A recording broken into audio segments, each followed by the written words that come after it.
আজকে তোমাদেরকে যেটা পড়ানো হবে সেটা হচ্ছে পরমাণু, অণু ও রাসায়নিক বিক্রিয়া। এবং এর আগের দিন এই চ্যাপ্টারেরই যতদূর পর্যন্ত শেখানো হয়েছিল সেটা হচ্ছে কিভাবে আমরা সংকেত লিখতে পারি, কোনো একটা যৌগের সংকেত কিভাবে লিখতে হয় সেটা শিখেছিলাম। আজকে আমরা শিখবো যে কিভাবে একটা রাসায়নিক বিক্রিয়াকে লেখা লেখা যায় রাসায়নিক সমীকরণ হিসাবে, এবং সেই রাসায়নিক সমীকরণটাকে কিভাবে সমতা বিধান করা যায় বা ব্যালেন্স করা যায় সেটা আমরা শিখব। দেখো, যদি আমরা মনে করি যে আগের দিন যেটা দিয়েছিলাম যে সি সি বলতে যেমন একটা কার্বন পরমাণুকে বোঝায়, এইচ এইচ বলতে বোঝায় যে একটা হাইড্রোজেন পরমাণু।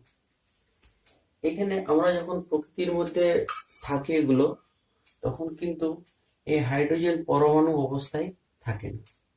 সেই সবসময় কি করে, আরেকটা হাইড্রোজেন পরমাণুর সাথে যুক্ত হয়ে কি উৎপন্ন করে, হাইড্রোজেন H2। তাহলে এগুলো হচ্ছে পরমাণু আর এটা হচ্ছে অণু। অনেক পরমাণু দেখতে পাওয়া গেছে যেগুলো প্রকৃতিতে পারমাণবিক অবস্থায় থাকে না, সেটা অণু অবস্থাতে চলে আসে। যেমন অক্সিজেন, প্রকৃতির মধ্যে যখন অক্সিজেন থাকে তখন আমরা অক্সিজেনকে কিন্তু ও হিসাবে দেখতে পাই না, এটা হচ্ছে অক্সিজেনের পারমাণবিক অবস্থা। এটা সবসময় কি করে আরেকটা অক্সিজেনের সাথে যুক্ত হয়ে থাকে কি O2 অবস্থাতে কিন্তু প্রকৃতিতে পাওয়া যায়। এখন কার্বনটা কিন্তু কার্বন অবস্থাতেই থাকে, মানে পারমাণবিক অবস্থাতেই থাকে। তাহলে কিছু কিছু পরমাণু আছে বা মৌল আছে যেগুলো দুটো যুক্ত হয়ে একটা অণু হিসাবে অবস্থান করে। আবার দেখা গেছে অণুগুলো যেমন কার্বন ডাইঅক্সাইড, এটা কিন্তু কি এই অবস্থাতেই থাকে, এটা একটা অণু, সরি এটা হচ্ছে একটা যৌগিক অণু। এগুলো ছিল যেমন মৌলিক অণু, এইটা যেমন মৌলিক অণু, মৌলিক মানে একই প্রকার মৌল দিয়ে তৈরি যে অণু সেটাকে বলা হচ্ছে মৌলিক অণু। ভিন্ন প্রকার এখানে যেমন কি হচ্ছে, একটা কার্বন আস্তে আস্তে অক্সিজেন যুক্ত হয়ে কার্বন ডাইঅক্সাইড তৈরি হয়েছে। এই যে যৌগটা হচ্ছে যৌগিক অণু। তাহলে আমরা দুই রকমের অণু দেখতে পেলাম। অণু হচ্ছে কি দুই প্রকারের, যখন একই প্রকার মৌল যুক্ত হয়ে যখন অণু তৈরি করছে সেটাকে বলা হচ্ছে মৌলিক অণু, যেমন হাইড্রোজেন, অক্সিজেন। ভিন্ন ভিন্ন প্রকৃতির মৌল নিয়ে যখন একটা যৌগ তৈরি করছে তখন তাকে বলা হচ্ছে যৌগিক অণু। ঠিক আছে, এরপরে আমরা যে এই রাসায়নিক বিক্রিয়া সম্পর্কে একটু জানবো যে রাসায়নিক বিক্রিয়াটা কি। এবং রাসায়নিক বিক্রিয়া মানে হচ্ছে কি পরিবর্তন। বিক্রিয়া মানে হচ্ছে একটা দুটো পদার্থের সাথে রাসায়নিক সংযোগ ঘটে একটা নতুন পদার্থ তৈরি হচ্ছে। তো এখন শুধু কি নতুন পদার্থ তৈরি হলে কি সেটা রাসায়নিক বিক্রিয়া হবে? যেমন ধরো এখানে আমরা যদি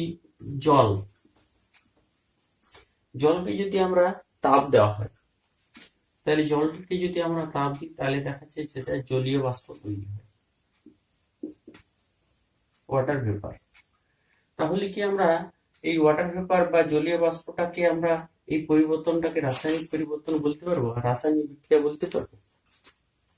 তাহলে রাসায়নিক পরিবর্তন হচ্ছে এটা, কিন্তু রাসায়নিক পরিবর্তন বলা যাবে না। কেন বলা যাবে না? আমি সেই জলীয় বাষ্পটাকে যদি আবার তার মধ্যে থেকে যে তাপটা দিয়েছিলাম সেই তাপটা যদি বের করে নেওয়া যায় তাহলে জলীয় বাষ্পটা আবার জলে পরিণত হবে। তার মানে হচ্ছে মাঝখানে যে কারণটা ছিল, যে কারণের জন্য জলটা জলীয় বাষ্পে পরিণত হয়েছিল, সেই কারণটা যদি অপসারিত করা হয় তাহলে কিন্তু জলীয় বাষ্পটা আবার পূর্ব অবস্থায় মানে অর্থাৎ জলে পরিণত হয়ে যাচ্ছে। এই জন্য এই পরিবর্তনটা কিন্তু রাসায়নিক পরিবর্তন হচ্ছে না, এটা কিন্তু হচ্ছে ভৌত পরিবর্তন। এটা হচ্ছে ভৌত পরিবর্তন। ভৌত পরিবর্তন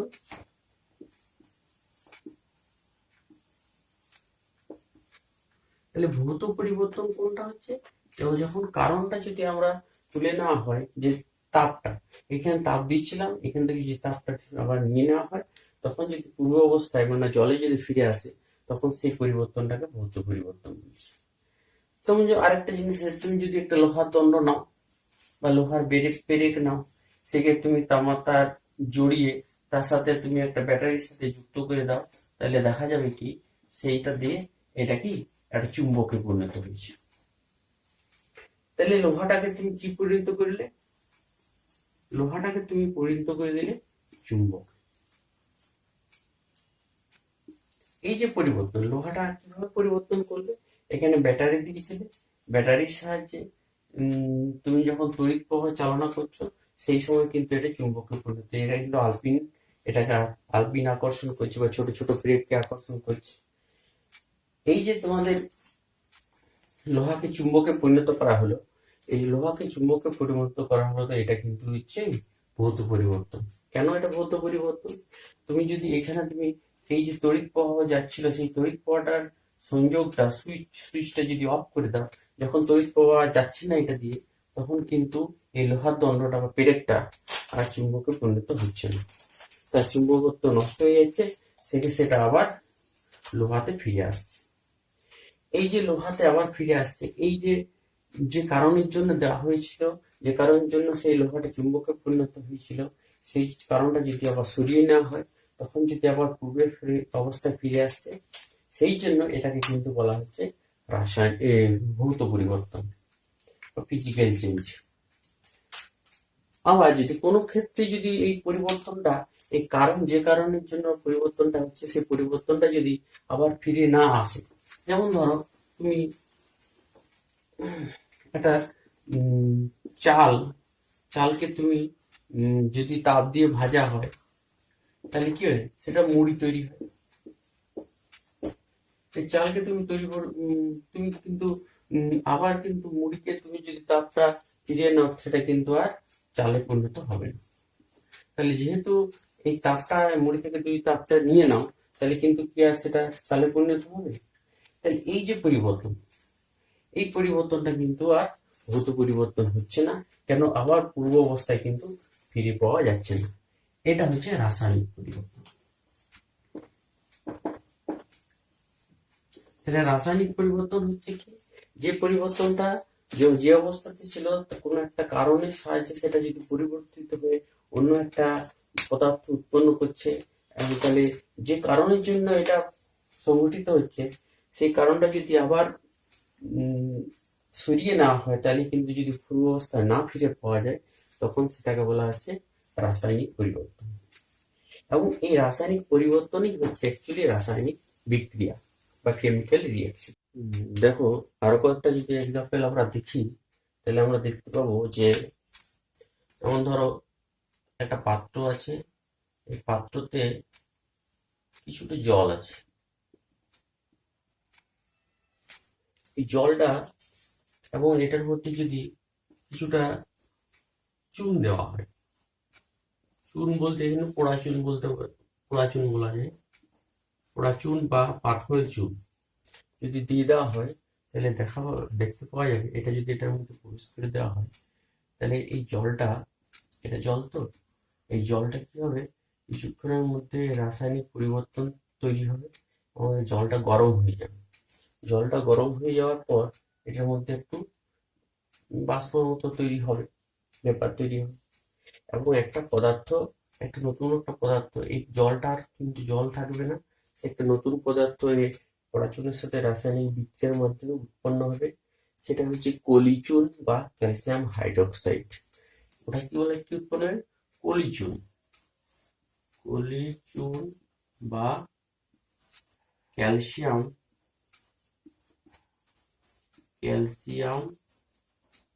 হাইড্রোক্সাইড।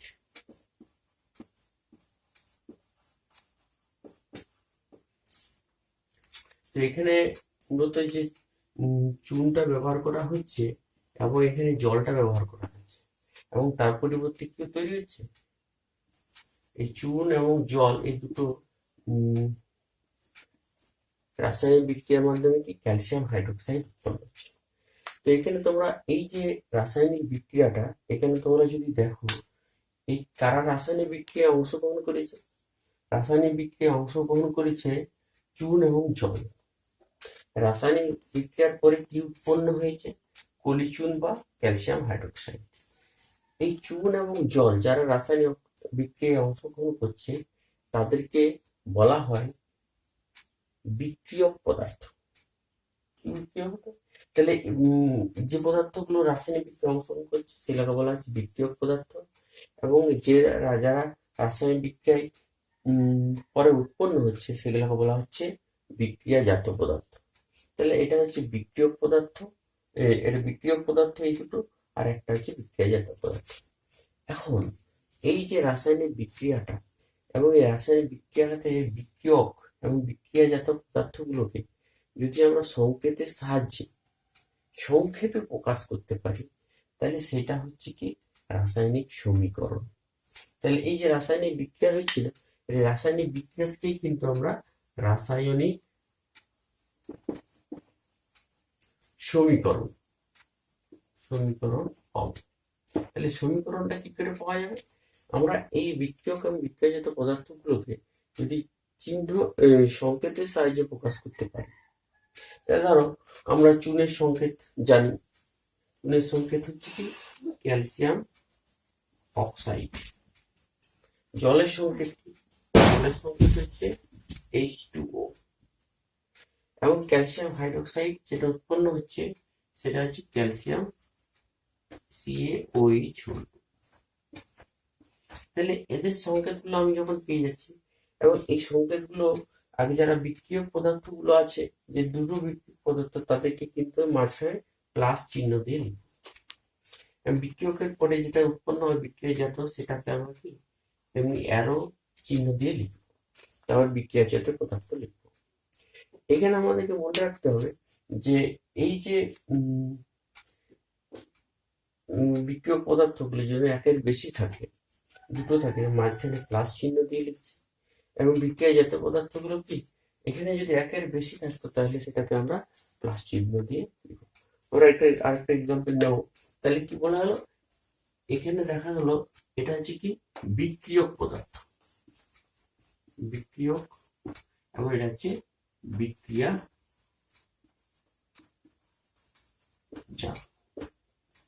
তাহলে বিক্রিয়ক এবং বিক্রিয়াজাত পদার্থকে আমরা যদি সংকেতের সাহায্যে প্রকাশ করছি তখন তাকে বলা আছে রাসায়নিক সমীকরণ। তাহলে কিভাবে সমীকরণ লেখা হচ্ছে আর একটা এক্সাম্পল দিচ্ছি। ধরো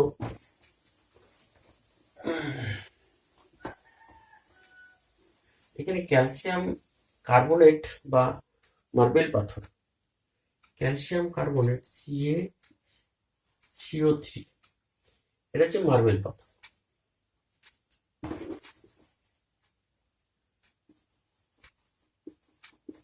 মার্বেল পাথর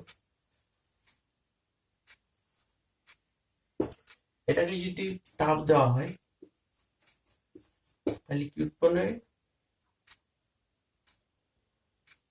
ক্যালসিয়াম হাইড্রোক্সাইড বা চুন উৎপন্ন হবে এবং কার্বন ডাই অক্সাইড।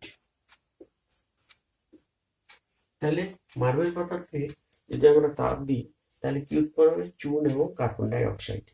তো এটাকে যদি আমরা চিহ্ন সংকেতের সাহায্যে লিখি তাহলে কি লিখবো? CaCO3। CaCO3টা এখানে অ্যারো দেবো, এখানে চুন হচ্ছে ক্যালসিয়াম অক্সাইড এবং কার্বন ডাই অক্সাইড CO। তাহলে এই রাসায়নিক বিক্রিয়াটাকেও মার্বেল পাথরকে যদি পোড়ানো হয় বা তাপ দেওয়া হয় তাহলে চুন এবং কার্বন ডাই অক্সাইড উৎপন্ন হয়, সেটাকেও আমরা এখানে রাসায়নিক সমীকরণের সাহায্যে কিন্তু লিখতে পারছি। এখানে দেখতে পাচ্ছি বিক্রিয়ক পদার্থ হচ্ছে ক্যালসিয়াম কার্বনেট বা মার্বেল পাথর, আর এখানে বিক্রিয়ার পরে যেটা উৎপন্ন হচ্ছে সেটা হচ্ছে ক্যালসিয়াম অক্সাইড এবং কার্বন ডাই অক্সাইড। বিক্রিয়ক পদার্থগুলো যেহেতু একের বেশি আছে এখানে কিন্তু কি লেখা আছে? প্লাস চিহ্ন দিয়ে লেখা হয়েছে।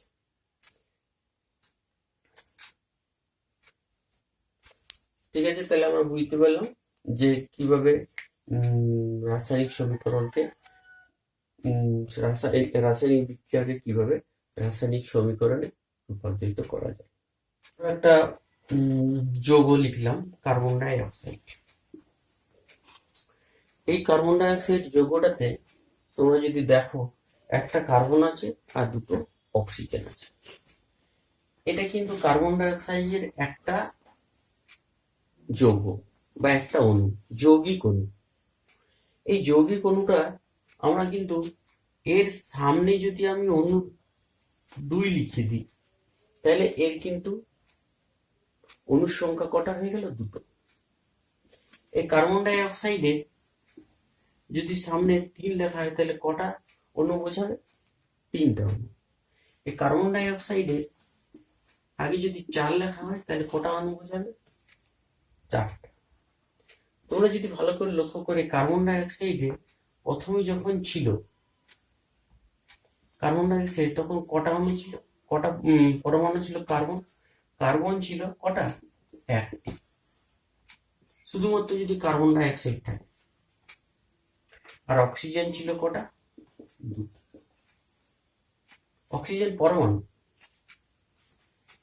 যখন 3টে কার্বন ডাই অক্সাইড অণু থাকবে, তখন কটা কার্বন পরমাণু হয়ে যাবে?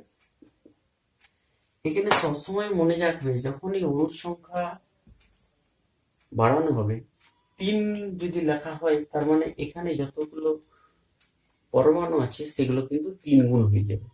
না, আগে কটা ছিল? 3টে, একটা ছিল, এখানে কিন্তু 3টে হয়ে যাবে।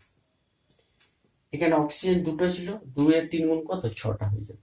মানে এখানে 2 গুণিত 3 মনে হচ্ছে একটু। তাহলে এখানে কত?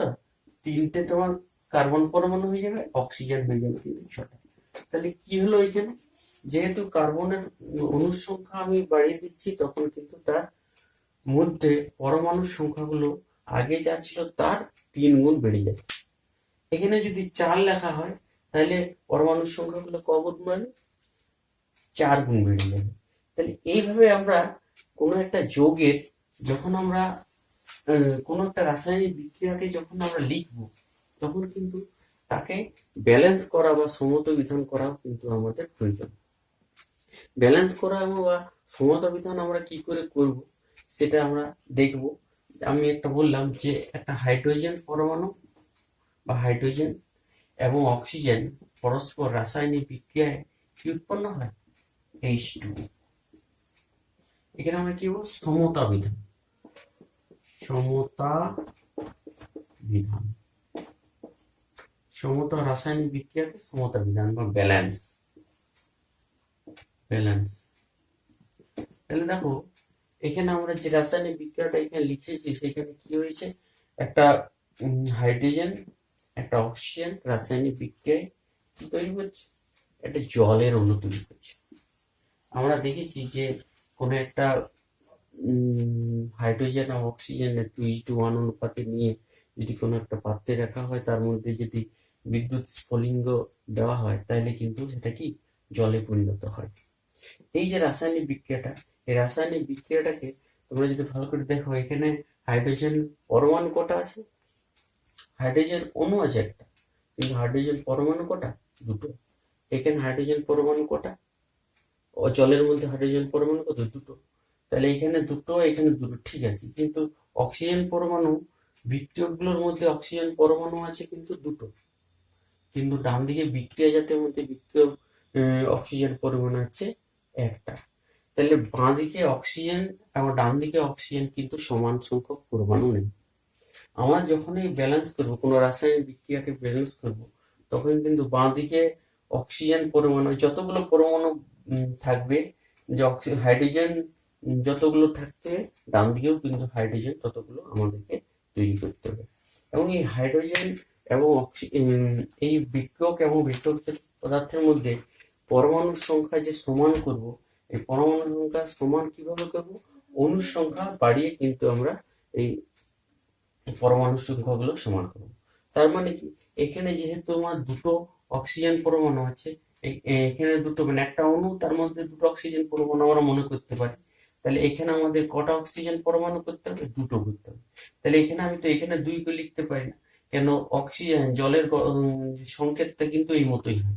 তাহলে এখানে আমাকে কি করতে হবে, অণুর সংখ্যা বাড়িয়ে দিতে হবে। তাহলে এখানে 2 আছে, তাহলে এখানে আমি সামনে যদি 2 লিখি, তাহলে কি বললাম যে এই জলের যতগুলো পরমাণু আছে সবগুলো দ্বিগুণ হয়ে যাবে।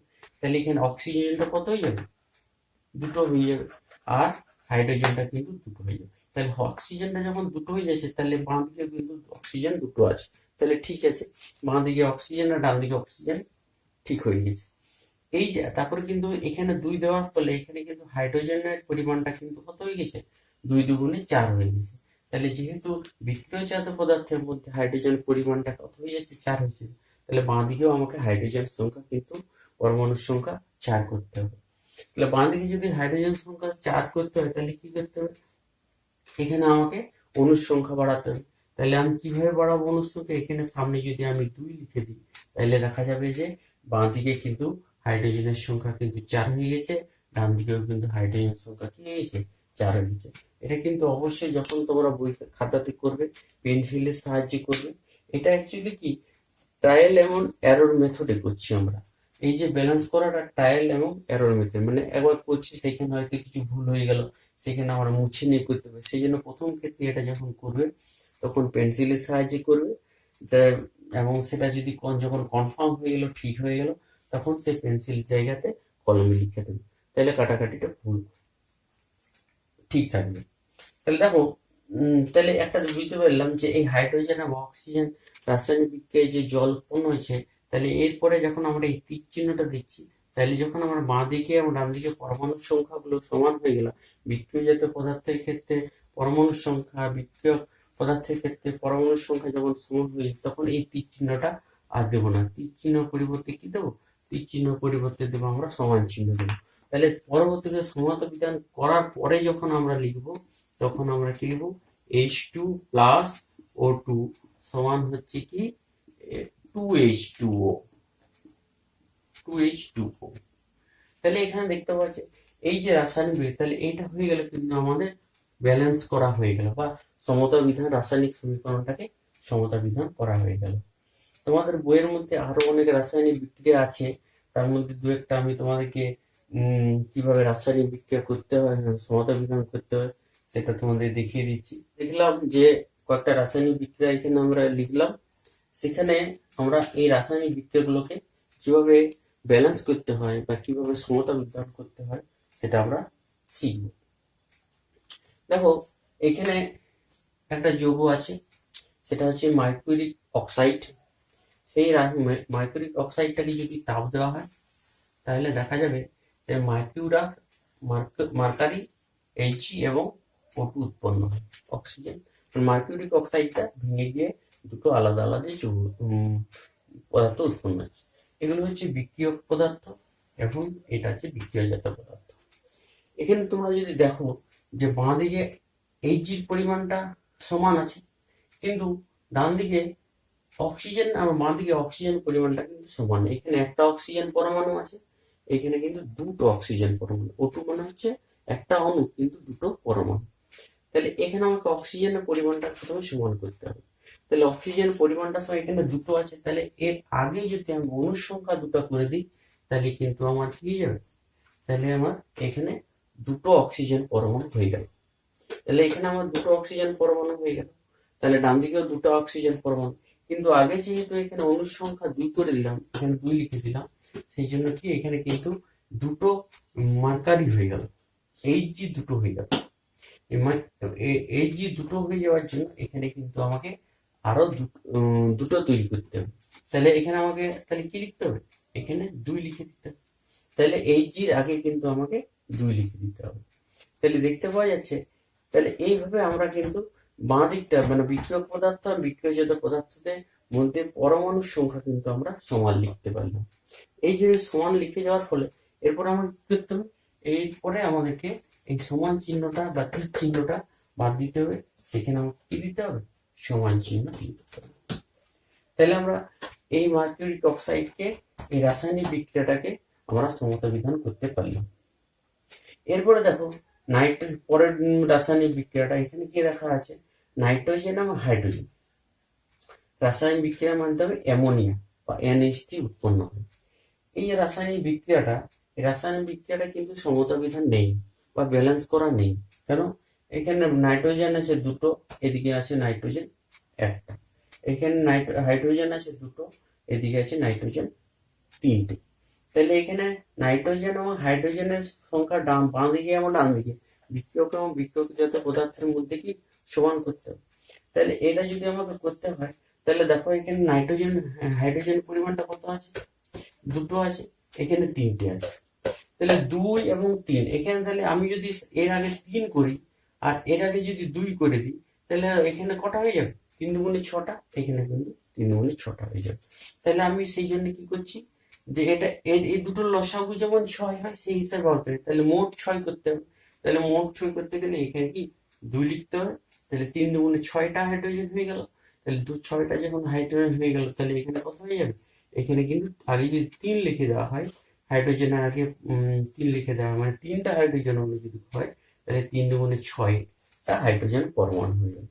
তাহলে দেখো এখানে হাইড্রোজেনের সংখ্যা, এখানে অণুর সংখ্যা 2 করে আমি এখানে হাইড্রোজেনের সংখ্যাটা কত 6 পেয়েছি।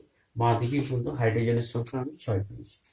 তাহলে এখানে যেমন 2 করলাম, এখানে 2টা নাইট্রোজেন হয়ে গেল, এখানেও কিন্তু 2টা নাইট্রোজেন আছে।